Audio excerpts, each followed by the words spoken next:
오늘 비전의 사람 갈렙이라는 제목의 말씀을 가지고 함께 은혜 받기를 원합니다. 꿈꾸는 자는 멈추지 않습니다. 어떤 환경이든 나이가 어떻든 그런 것과 그런 것에 개의치 않습니다. 그가 마음속에 하나님을 향한 꿈이 있다면, 아니 세상에서도 그래요. 세상에서도 자기가 가지고 있는 어떤 꿈이 있다면 그 꿈을 이루기 위해서 기꺼이 자기의 모든 것들을 희생하는 모습을 우리는 볼 수 있습니다. 저는 오늘 여러분에게 하나님의 비전을 꿈꾸며 환경과 여건, 나이를 초월해서 멈추지 않게 달려온, 그래서 85세에 이 산지를 지금 내게 주소서라고 요청했던 비전의 사람 갈렙에 대한 이야기를 여러분들에게 드리려고 합니다. 오늘 우리 시대는 모델이 필요한 시대입니다. 여러분은 누구를 롤 모델로 삼고 있으십니까? 이 세상을 살아가면서 여러분은 도대체 누구를 배우면서 어떤 꿈을 꿈꾸고 살아갑니까? 제가 보니까 대부분 돈 많은 사람을 롤 모델로 삼는 경우가 많더라고요.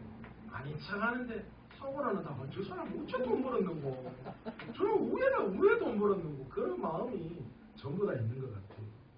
어제 우리 이장로님 댁에 가서 우리가 귀한 시간 가졌는데요. 이장로님의 그 마지막 식사 끝내놓고 고백이 저한테는 참 큰 울림이 되었습니다. 한마디로 줄이면 그거예요.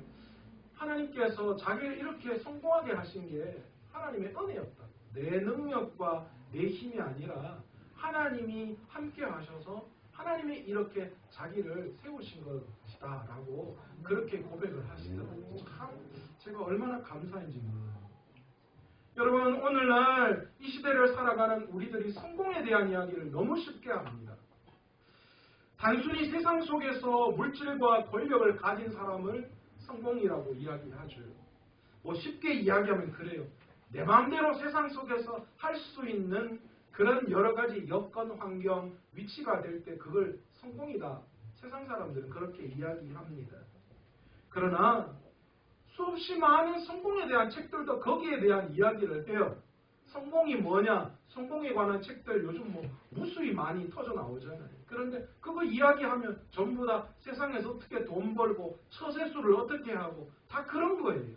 그런 걸 아주 쉽게 성공이라 정의 내리고 그런 성공에 관한 이야기를 하고 있다는 거죠.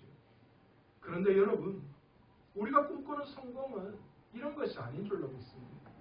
세상은 성공에 대한 것을 너무 쉽게 그냥 그렇게 평가하고 정의 내려버리고 있는 거죠.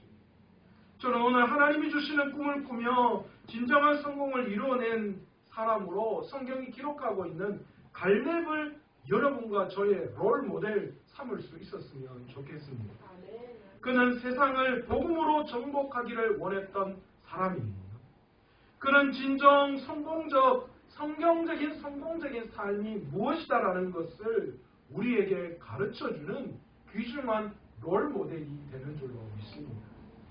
그렇다면 갈렙이 이 세상 속에서 성공적인 인생을 살았던 비결이 어디에 있는가? 첫 번째가 하나님의 비전을 삶의 목표로 삼고 있었다라는 것이죠. 여러분의 목표는 뭐예요? 저도 예전에요. 예수님을 인격적으로 만나기 전에 제 삶의 목표는 예전의 부귀 영화를 누리는 거예요. 제가 딱 보면 그죠? 이렇게 부잣집 아들처럼 생겼잖아요. 근데 지금은 부잣집 아들 아닙니다. 지금은 아무것도 없어요. 그런데도 누가 보면 좀 있어 보이잖아요. 그래서 하울이 아닌가 봐요. 그래서요, 제가 어렸을 때는 그때 제 어릴 때의 부귀와 영화를 누렸던 게 너무 좋은 거예요. 그래서 그때 잃어버렸던 그 부귀와 영화를 다 그렇게 채워 넣는 거, 그게 제 삶의 목적이었어요. 그러니까 하나님이 보이지 않죠. 어떻게 하면 세상 속에서 돈을 많이 벌까? 어떻게 하면 사람들과의 관계 속에서 돈이라는 것을 창출해낼까? 오직 거기에 신경이 다 그냥 써버렸던 거지. 그런데 여러분, 오늘 성경에 나오는 갈렙이라고 하는 사람, 우리가 신앙적인 성공의 롤모델로 삼아야 할 이 갈렙이라고 하는 사람은 그의 삶의 목적이 세상이 아니었어요. 그의 삶의 목적은 하나님의 비전에 있었다라는 거예요. 여호수아 1장 4절에서 6절에 보면 내가 밟는 모든 땅을 너에게 주었노니 이렇게 기록해요. 그러니까 하나님이 갈렙에게 네가 밟는 모든 땅을 내가 너에게 주었다. 이스라엘 백성들에게 주었다. 그렇게 말씀하는 거예요. 갈렙의 목표는 거기에 있었어. 그렇지. 하나님이 나에게 이 가나안 땅을 주시겠다. 네가 밟는 모든 땅이 네 땅이 될 것이다 라고 말씀해 주셨지. 그것을 그의 삶의 목표로 삼았던 거예요. 성공하는 사람들의 특징 중 하나는 세상 속에서 성공한 사람들의 특징을 보면 그 사람들도 목표의식이 장난이 아니에요. 그렇잖아요. 스티브 코비의 성공하는 사람의 7가지 습관에도 이 목표에 대한 이야기를 명확하게 나타내고 있어요. 성공하고 싶으면 네가 원하는 목표, 네가 원하는 삶의 기준이 뭐라는 것을 늘 잊지 않고 그것을 보아야 된다라는 겁니다. 여러분, 목적이 좋아야 합니다. 수단만 발달하면 큰 일이 일어나요. 그런데 세상은 어떻습니까? 성공이라는 목적을 이루어내기 위해서 어떻게 하죠? 수단과 방법을 가르지 않는 세상이 오늘 이 세상입니다. 그래서 자기의 성공이라는 목표를 세상 안에서 주어지면 그 성공이라는 목적을 달성하기 위해서 수단과 방법을 가리지 않는 거죠. 세상은 어떻게 하든 서울만 가면 된다. 그런 식의 성공에 대한 생각을 가지고 있어요. 그런데 여러분, 이게 맞습니까? 믿는 우리들에게는 이 생각이 엄청나게 잘못된 주장인 줄 여러분 아셔야 합니다. 모르고 가면 안 돼요. 믿음의 길을 걸어가는 우리들의 삶은 목표가 있더라도 그 목표를 위해서 수단과 방법이 무시되는 그런 게 아니라는 거예요. 모르고 가면 안 되고 어떻게든 하나님이 원하시는 방법대로 목적을 이루어야 한다는 사실을 우리는 알아야 합니다. 여러분, 무엇을 위해서 예수님 믿으십니까? 원론적인 문제예요. 여러분, 만약에 우리가 세상의 성공이 우리의 삶의 목적이라면 여러분, 우리는 심각하게 신앙생활을 잘못하고 있는 거예요. 그런데 우리 마음속에 숨겨진 곳에 모든 게 다 그 마음에 있어요. 세상의 성공이라는 것 한쪽 편에 다 조금씩 붙어 있어요. 그래서 어느 순간인가는 그 조금 붙어있는 그게 내 마음을 왕창 다 그냥 삼켜버려서 예수 믿고 세상적인 성공이 이루어지지 않으니까 그것 때문에 내 신앙이 문제가 되는 게 아닌가, 하나님이 계시지 않는 게 아닌가 이런 생각할 때 있어요. 그런데 여러분, 우리가 알아야 할 게 있어요. 우리의 신앙의 목적은 뭡니까? 세상의 성공입니까?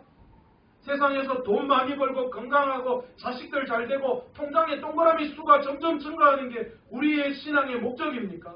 천만에요. 우리의 신앙의 목적은 구원에 있습니다. 아멘이십니까? 우리의 신앙의 목적은 영원한 생명을 얻는 거예요. 죄로 말미암아 끊어져 버렸던 하나님과의 관계가 회복되어지는 거예요. 그게 내 신앙의 목적이에요. 나머지는 부수적인 거예요. 이 땅을 어떻게 살아가느냐, 그건 어쩌면 부수적인 거지 주되는 게 아니에요.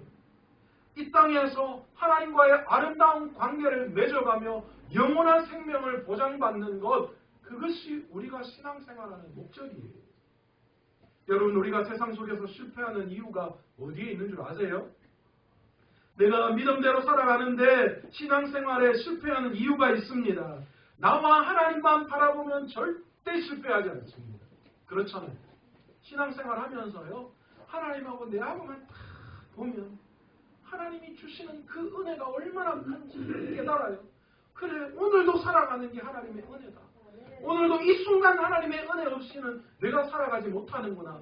마음껏 누릴 수 있어요.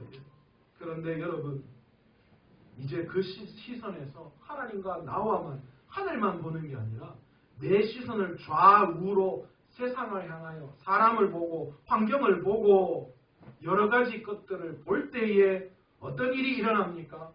경쟁의식, 시기와 질투가 내 마음속에 피어나게 되어지는 거예요.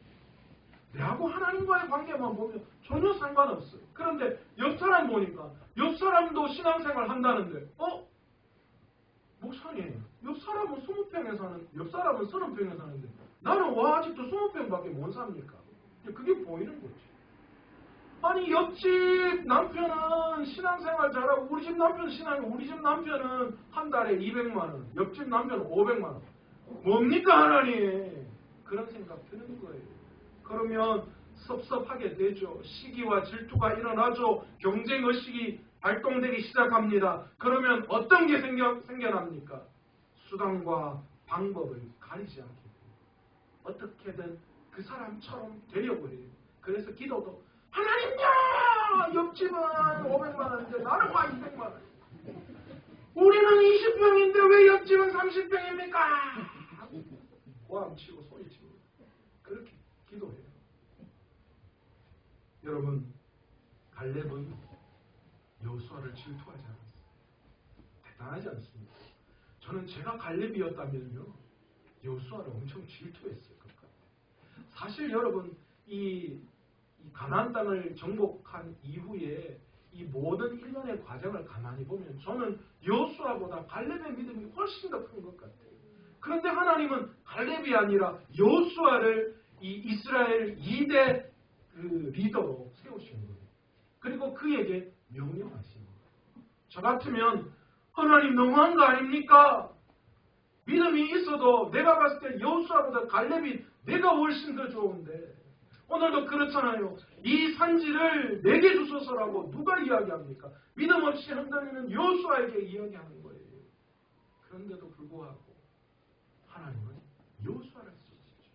그러니까 갈렙의 마음에 질투가 일어날 수 있는 상황이었는데 그런데 갈렙은 여호수아를 질투하지 않습니다. 왜요? 그는 하나님이 약속하고 하나님이 보여주신 하나님의 말씀을 보았기 때문에 여호수아를 보고 세상 사람들을 본 게 아니에요. 자기에게 말씀해 주신 하나님을 본 거예요. 하나님의 약속을 본 거예요. 목표를 향해서 살지만 우리 앞에 자꾸만 삶의 안개가 내 시야를 가릴 때가 참 많이 있습니다. 바울은 빌립보서 3장 14절에 이렇게 이야기하죠. 표대를 향하여 그리스도 예수 안에서 하나님이 위에서 부르신 부르심의 상을 위하여 쫓아가노라. 바울의 신앙은 하늘에 계시는 하나님을 향한 그 표대를 향하여 나아가는 게 그의 삶의 목표였어요. 그 부르심에 합당한 상을 위해서 쫓아가는 삶이 그의 삶이었다는 거죠. 아무리 인생의 안개가 짙고 장애물이 거세도 하나님께서 우리를 부르시고 우리에게 약속하신 그 목표를 향해서 끊임없이 나아갈 때에 우리는 이 어두운 시대를 밝힐 수 있는 사람으로 하나님이 우리를 사용하실 줄로 믿습니다. 아멘, 아멘. 여러분, 프레드릭 체드윅이라고 하는 수영 선수가 있었습니다. 영국 도보 해협을 이 수영으로 걷는 사람인데 이 사람이 1952년 미국의 독립기념일에 캘리포니아 해안에서 35km 떨어져 있는 카타리나 섬에서 해안까지 수영을 하겠다. 그렇게 이 공포를 했습니다. 그렇게 해서 수영을 시작했는데 16시간 동안 상어떼가 들끓는 바닷속을 쉬지 않고 헤엄을 쳐 갔습니다. 그런데요, 불과 한 반마일, 그러니까 800m 정도 남겨놓고 그만 그가 포기하고 말았습니다. 포기하고 돌아오는 이 수영 선수인 체드윅에게 기자들이 물었어요. 아니, 불과 800m밖에 남겨지지 않았는데 뭐 수영 선수에게 800m는 그냥 정말 눈 감고도 발 몇 번만 해도 갈 수 있는 거리인데 왜 포기했습니까? 라고 이야기하자 이 체드윅 수영 선수가 그렇게 이야기했어요. 안개 때문에 제가 목표하는 곳이 보이지 않았습니다. 목표하는 곳이 보이지 않으니까 얼마나 내가 가야 할지 몰랐고 그러니까 내 마음속에 공포가 찾아왔습니다. 그래서 포기했습니다. 그 다음에였습니다. 재도전을 시작했습니다. 똑같은 지점에 도착했을 때 그때 여전히 안개가 그의 앞을 가로막았습니다. 그런데 그가 완주를 했어요. 완주하고 돌아오는 이 차드윅 선수에게 신문기자가 물었습니다. 아니 도대체 어떻게 그 안개 속을 뚫고 목표 지점에 도달할 수 있었습니까? 라고 물었더니만 이 차드윅 선수가 그렇게 했습니다. 그렇게 이야기했습니다. 이번에는 목표를 내 마음속에 그렸습니다. 내가 그 목표가 보이지 않아도 내 마음속에 나는 그곳에 도착할 수 있을 것이다라는 그 마음을 향한 목표를 가지고 수영을 해서 성공했습니다. 그렇게 이야기합니다. 여러분, 우리의 목표가 중요해요. 무엇을 바라보고 무엇을 위해서 가느냐. 갈렙은 무엇을 보았다고요? 우리의 롤모델인 갈렙은 하나님 안에서 하나님을 향한 목표를 세우고 나아갔다라는 거죠. 그러니까 좌우가 보이지 않고 오직 하나님이 보였고 그 강력한 목표 의식으로 나아갔을 때 하나님이 그를 승리하게, 성공하게, 신앙의 성공자로 만들어 주셨다라는 겁니다. 여러분, 여러분의 삶의 목표가 뭡니까? 오늘 이 시간 만약 여러분 안에 있는 세상적인 목표가 있다면 다 털어내세요.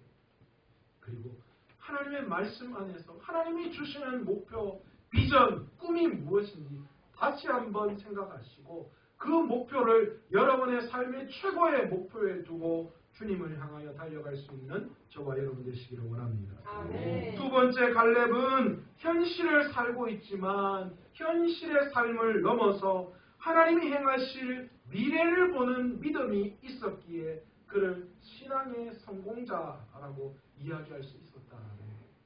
미래에 하나님이 행하실 일에 대한 믿음이에요. 여러분, 갈렙이 85세였습니다. 그런데 내가 아직 여전히 강건하다라는 표현을 쓰고 있어요. 그런데 진짜 체력이 그래서 그럴까요? 아닙니다. 어떻게 이 40세와 85세가 기능이 똑같을 수가 있겠어요? 차이가 있지요. 사실 여호수아가 땅을 12조각으로 분배하게 된 동기는 이 여호수아와 갈렙이 늙고 그 시대 사람들이 많이 늙었기 때문이에요. 그래서 땅을 분배하고 다음 세대에게 넘겨주기 위해서였다라는 거예요. 실제로 사사기에서 갈렙이 헤브론 땅을 분배받아서 그 땅을 정복하러 들어갈 때 갈렙이 직접적으로 정복하러 들어간 게 아니라 운니엘이 들어갔습니다.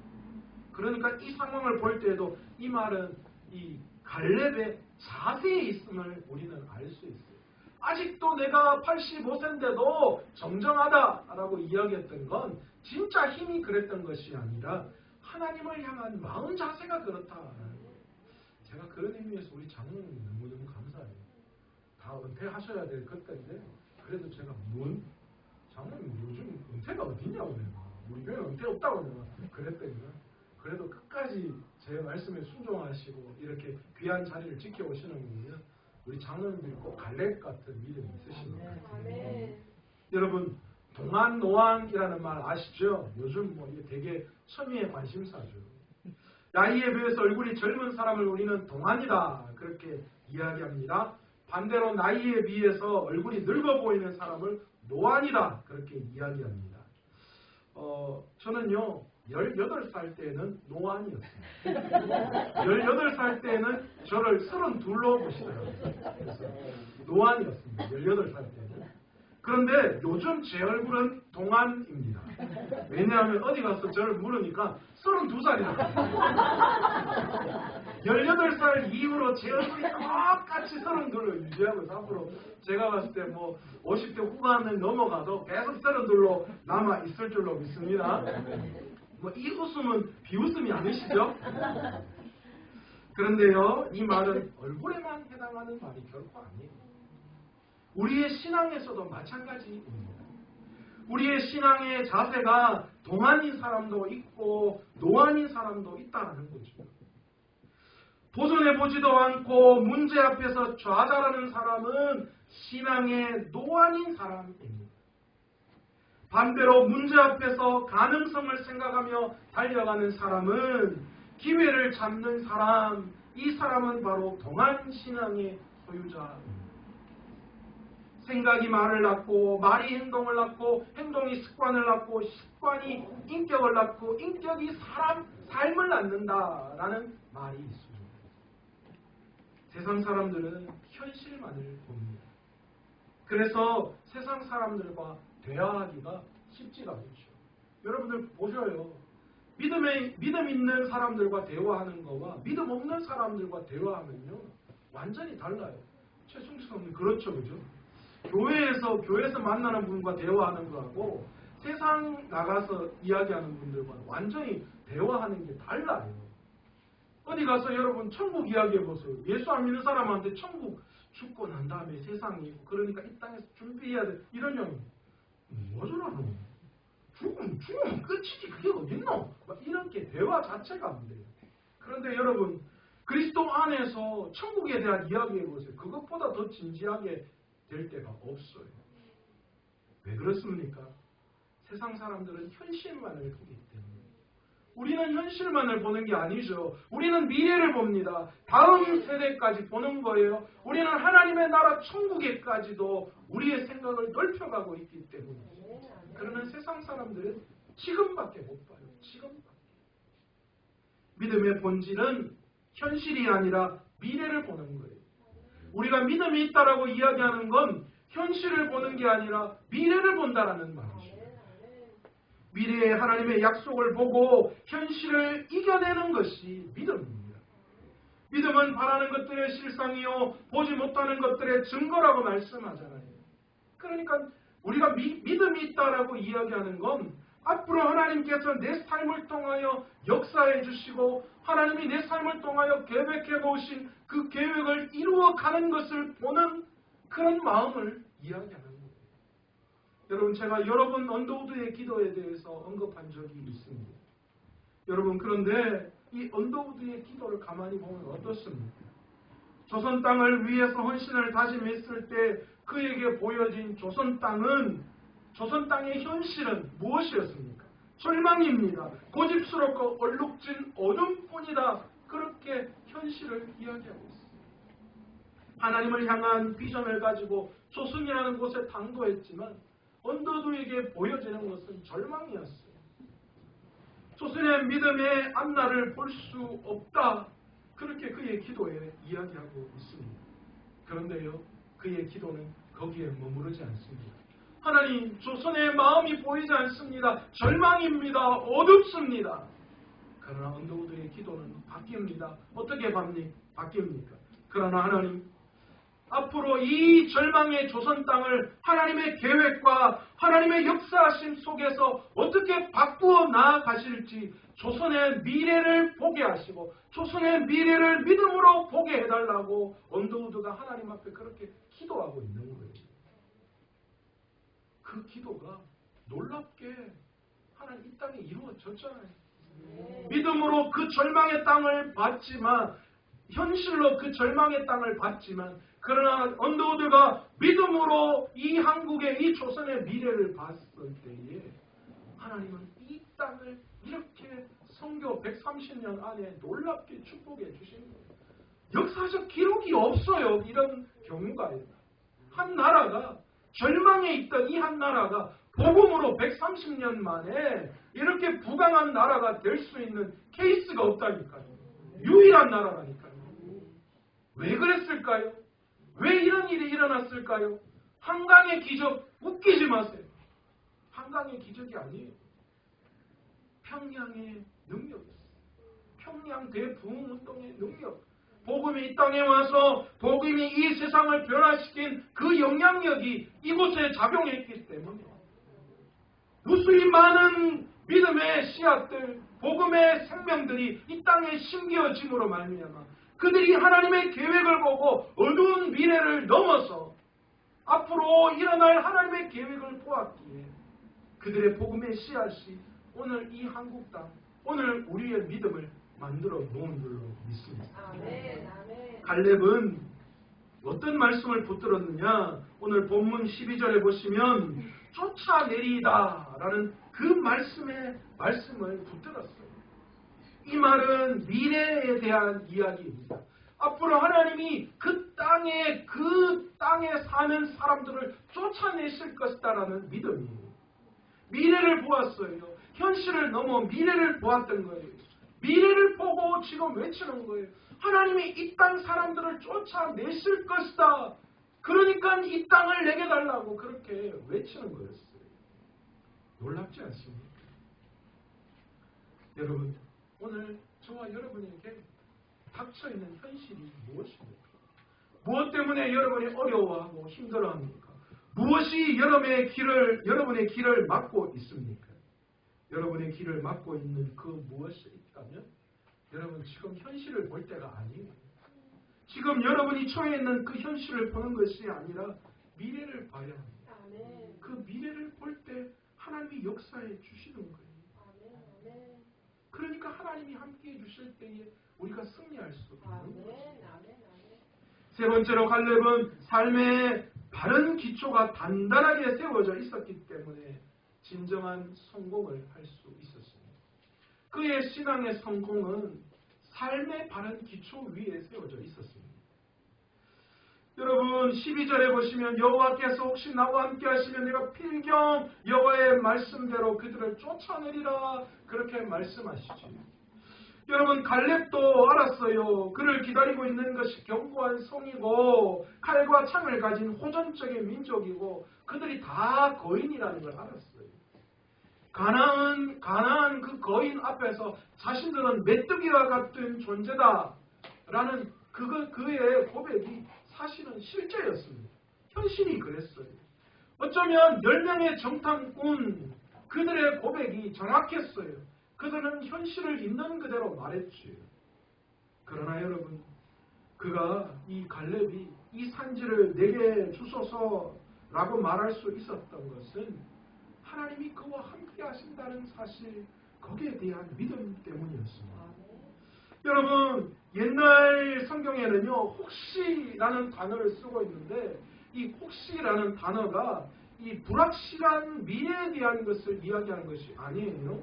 히브리어는 이 혹시라는 단어가 올라이라고 하는 단어인데 이건 소망과 믿음을 담은 이야기입니다. 그러니까 오늘 본문의 말씀처럼 반드시 여호와께서 말씀하신 대로 그들을 쫓아내실 것이다 라는 믿음이죠. 믿음의 그 확신이 있었죠. 여러분 갈렙의 삶의 기초는 날마다 그 하나님의 든든한 말씀의 기초 위에 세워져 있었다. 그 약속의 말씀이 늘 그의 삶의 기초 위에 있었어요. 여러분 종이가 그냥 있으면 보잘것없는 거예요. 여러분 이 종이 한 장이 뭐 힘이 있겠어요, 그죠? 그냥 구겨지기도 하고 찢으면 그냥 찢겨 나아가는 종이에 불과합니다. 그런데 여러분 이 종이 뒤에 뭐가 붙느냐에 따라서 이 종이의 강도가 달라진다는 사실 아세요? 빳빳한 마분지를 붙이면 점점 구기기 힘들어집니다. 이 종이 위에 보잘것없는 종이 위에 만약에 뒤에 쇠판이 붙는다면 구겨지거나 찢어질 수 없는 세상에서 가장 강한 존재가 되어지는 것이 바로 종인 겁니다. 뭐가 붙느냐에 따라서 사람은 누구나 믿는 것이 있습니다. 무신론자들은 자신을 믿고 돈을 믿고 권력을 믿고 사람을 믿습니다. 모든 이 땅에 사는 사람들은 다 믿음이 있습니다. 그런데 무엇을 믿느냐가 중요한 거죠. 무엇을 믿느냐에 따라서 우리의 강도가 달라지는 거예요. 돈을 믿는 자는 우리의 인생의 종이 위에 돈을 붙이는 거예요. 그러나 여러분 우리의 인생 위에 무엇을 붙여야 가장 이 땅에서 강한 존재가 될 수 있을까요? 성경은 단호하게 우리에게 무엇이라고 말씀하고 계신가? 하나님을 믿으라 말씀합니다. 하나님이 우리의 인생 가운데 붙여질 때에 우리의 삶에 하나님이 그 뒤에 세워지실 때에 우리는 그 어떤 것도 우리를 무너뜨리지 못하는 강한 그런 존재, 아주 강력한 성공의 삶을 살아갈 수 있는 줄로 믿습니다. 아멘, 아멘. 그래서 믿음의 근본은 늘 하나님이 되어야 한다는 거죠. 하나님 하나님의 말씀이 되어야 한다는 거죠. 여러분, 우리의 신앙의 근본이 뭡니까? 성공을 이루시는 기적이요? 아닙니다. 그런 건 믿으면 안 돼요. 하나님이 주시는 세상의 축복이요? 그게 우리의 성공, 믿음의 근본입니까? 천만에요. 우리의 삶의 근본, 세상도 또 기도함으로 말미암아 세상이 주는 그 어떤 것도 되어서는 안 돼요. 오직 하나님, 오직 하나님의 말씀, 우리와 행하신 하나님의 약속, 그것이 우리의 삶의 믿음의 기초가 될 때에 우리는 그 어떤 것도 우리를 넘어뜨리지 못하는 강력한 존재, 세상 속에서 그리스도인다운 삶을, 성공의 삶을 살아갈 수 있는 존재가 되어지는 줄로 믿습니다. 아멘. 갈렙은 85세의 나이에 이산지를 달라고 고백합니다. 여러분, 수많은 그리스도인들이 있습니다. 그러나 하나님이 놀라운 역사를 이루어갈 사람은 그리 많지 않아요. 소돔과 고모라가 멸망할 때 하나님이 찾으신 것은 의인 10명이었고요. 예레미야에게 이스라엘 멸망할 때 한다고 말씀하실 때 찾는 의인은 1명이었습니다. 그러나 그 심판을 멈추지 못했어요. 오늘 출애굽한 이스라엘 백성은 60만이라고 이야기합니다. 장정만이요. 남녀노소 종을 다 포함하면 200만 명이 넘는다고 합니다. 그러나 그들이 광야에서 다 죽고 말고 하나님의 땅인 가나안 땅에 들어간 사람은 딱 2사람, 여호수아와 갈렙뿐이었어요. 오직 여호수아와 갈렙만이 그 하나님이 하신 약속의 땅에 들어갈 수 있었던 거죠. 교회가 얼마나 숫자가 모이느냐 중요하지 않아요. 내가 세상 속에서 얼마나 가졌느냐, 그게 우리의 성공을 좌우하는 게 아니라는 거예요. 교회가 부흥하고 성공한다는 말은 교회 숫자가 늘어났다는 말을 하는 게 아니에요. 저는 어디 가서 우리 교회가 부흥한다고 이야기합니다. 숫자가 많아져서요. 아니요. 영적인 토양이 바뀌어지기 때문에. 아멘. 여러분이 말씀으로 새롭게 되어지고 여러분의 영적인 토양이 변화되기 때문에. 아멘. 교회와 세상 속에서 여호수아와 갈렙같이 하나님의 꿈과 비전을 이루어가는 성도들, 그들이 있기에 그들을 통하여 하나님이 세상과 교회 속에서 일을 만들어 가시고 하나님의 계획을 이루어가고 계시는 줄로 믿습니다. 하나님은 오늘 또 여호수아와 갈렙 같은 바로 그런 사람을 통하여 일을 내시고 계시는 거예요. 여러분, 역사는요, 그 하나님의 손에 달려있는 몇몇에 의해서 이루어가는 거예요. 좋아하십니까? 저는 예전에 축구 정말 좋아했어요. 그래서 간혹 축구 경기를 보러 가면요, 완전 분위기가 달라요. 야구하고는 또 분위기가 달라요. 야구는 치킨 먹고 막 떠들고 응원하고 이런 게 즐겁잖아요. 정상 맞죠? 그런데 축구는 그럴 시간이 없어요. 축구는 막 우와 하다가 와요. 골을 막 못 넣으면 내가 골 못 넣은 것 같이 생각하고요. 골 넣으면 선수보다 내가 막 더 기뻐서 뛰어요. 그런데 여러분, 내가 아무리 흥분하고 열광해도요, 나는 뭐예요? 구경꾼이에요. 골을 넣는 사람은 누구예요? 선수들이에요. 11명의 선수들이 잘 뛰어야죠. 내가 입으로 아무리 잘 중계해도 패스를 그래 하란 말이다. 뭐한다. 해봐야 아무 소용없어. 내가 그렇게 열매도 아무 소용없어. 나는 구경꾼이에요. 선수가 잘해야죠. 여러분, 기드온과 300용사, 바알과 아세라와 대적했던 850대 1의 그 전투, 하나님이 역사하시는 그 모든 일에는 하나님이 택한 하나님의 사람을 통하여서 일을 행하신다라는 거죠. 여호수아 시대 이후에 사사 시대가 나옵니다. 그런데 여러분, 다 정복한 가나안 땅에서 그들이 200년이 넘는 시간 동안 그 땅을 완전히 정복하지 못하고 결국은 뭐 했어요? 결국은 그들이 가나안 땅 사람들에 의해서 정복을 당해버리고만은 안타까운 일이 그에게 일어납니다. 다 정복한 땅은 하나님이 주시겠다고 한 그 땅입니다.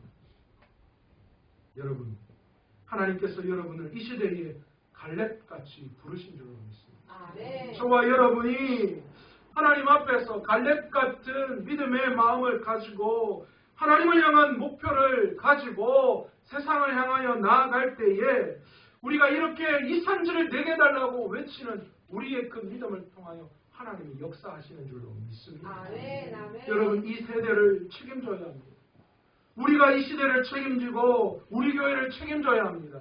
네가 해라 할 때가 아닙니다. 교회 안에서도 주어진 일을 갈렙과 여호수아처럼 제가 감당하겠습니다. 우리 성도님들 잘 하셔요.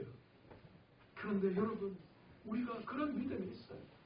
교회 안에서도 주님 제가 하겠습니다. 제가 할게요. 이렇게 믿음을 가지고 나아갈 때 하나님이 그 사람을 쓰시는 거예요. 그게 신앙의 성공이에요. 이 시대를 우리에게 주어졌기 때문에 이 시대를 책임질 사람은 우리예요. 무수히 많은 사람 아니에요. 이 지역을 책임지게 할 교회를 탔는데 하나님이 우리 교회를 선택하셨다니까요. 저는 그 마음이 있어요. 이 내서 지역의 다음 세대 아이들을 책임질 그 전초 기지가 우리 교회가 될 수 있도록 해달라고 저는 기도하고 있습니다. 하나님이 우리 교회를 그렇게 갈렙처럼 사용하실 줄로 믿습니다. 오늘 우리 주일학교 26명이 나왔어요. 오늘 권사님 밥 많이 준비하셨죠? 애들 많이 오면 꼭 밥이 모자라죠. 여러분 지금 서 있는 그 땅, 우리가 서 있는 그 땅이 거룩한 땅이고 그 땅이 성지예요. 그러기에 여러분이 몸담고 있는 그곳을 하나님의 비전으로 정복할 수 있는 저와 여러분 되시기를 원합니다. 내가 서 있는 그 땅을 하나님의 땅으로 만드십시오. 그것을 비전으로 삼으십시오. 그렇게 믿음으로 달려갈 때에 하나님께서 반드시 우리를 신앙의 성공자, 하나님을 꿈꾸는 자로 세워주시고 인도해 주시는 줄로 믿습니다. 그래서 여러분 꿈꾸는 자는 믿음을 꿈꾸고 하나님의 계획을 믿음으로 바라보는 자는 멈추지 않는다. 끝까지 달려갑니다. 저와 여러분이 바로 꿈꾸는 자로 세워져서 하나님 앞에서 영원히 달려가 진짜 갈렙처럼 신앙의 성공자들 다 되십니다. 그래서 우리 교회에서요, 저 다음 세대 아이들이 믿음의 본으로 우리 지금 기존 세대들의 우리 장로님, 권사님들, 집사님, 성도님들을 믿음의 본으로 삼을 수 있는 그런 그리스도의 성공한 삶을 살아갈 수 있는 저와 여러분 되시기를 간절히 축원합니다. 시간이 좀 지났는데 우리 찬양하면서 기도의 자리로 한번 나아가기를 원합니다.